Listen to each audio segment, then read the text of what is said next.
सती प्रथा।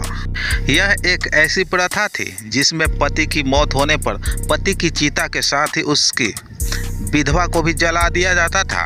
कई बार तो इसके लिए विधवा की रजामंदी होती थी, तो कभी कभी उनको ऐसा करने के लिए जबरन मजबूर किया जाता था।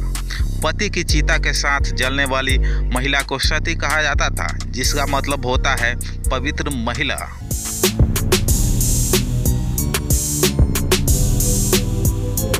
सती प्रथा जैसी कुरीति को समाप्त करने में राजा राम मोहन राय की अहम भूमिका थी। अपने जीवन में एक घटना के बाद उन्होंने इस प्रथा को खत्म करने की ठान ली थी और उनका प्रयास सफल रहा। आइए आज जानते हैं इस प्रथा के बारे में कुछ अनसुनी बातें।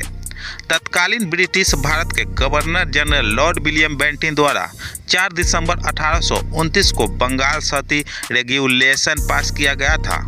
इस कानून के माध्यम से पूरे ब्रिटिश भारत में सती प्रथा पर रोक लगा दी गई। रेगुलेशन में सती प्रथा की इंसानी प्रकृति की भावनाओं के विरुद्ध बताया।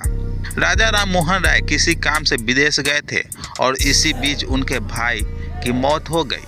उनके भाई की मौत के बाद सती प्रथा के नाम पर उनकी भाभी को जिंदा जला दिया गया।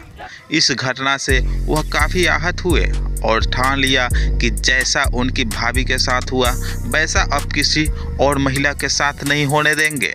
क्या थी सती प्रथा?